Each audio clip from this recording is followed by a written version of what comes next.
ଏବଂ ସଭାର ମର୍ଯ୍ୟାଦା ଏବଂ ଗୌରବକୁ ଓଡ଼ିଶାର ମାନ୍ୟବର ମୁଖ୍ୟମନ୍ତ୍ରୀ ଶ୍ରୀଯୁକ୍ତ ମୋହନ ମାଝୀ ମହୋଦୟ ଉପସ୍ଥିତ ରହି ଯେଉଁ ପ୍ରେରଣା ଦେଇଛନ୍ତି ମୁଁ ତାଙ୍କୁ ନୟାଗଡ଼ ଜିଲ୍ଲାବାସୀଙ୍କ ତରଫରୁ ଶତ ଶତ ଧନ୍ୟବାଦ ଜଣାଉଛି।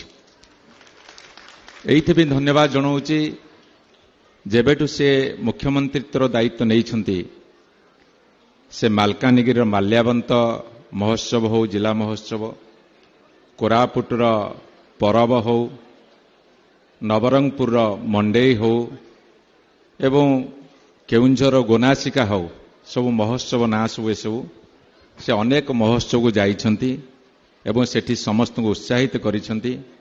ଆଜି ଯେତେ ପ୍ରତିକୂଳ ପାଗ ଦେଇଥିଲା ହେଲିକପ୍ଟର ଆସିବା କଥା, କିନ୍ତୁ ପାଇଲଟ ମନା କଲେ ଯେ ଜଣେ ଓଡ଼ିଶାର ମୁଖ୍ୟମନ୍ତ୍ରୀଙ୍କୁ ଆମେ ଏମିତି ନେବୁ ନାହିଁ ବର୍ଷାରେ।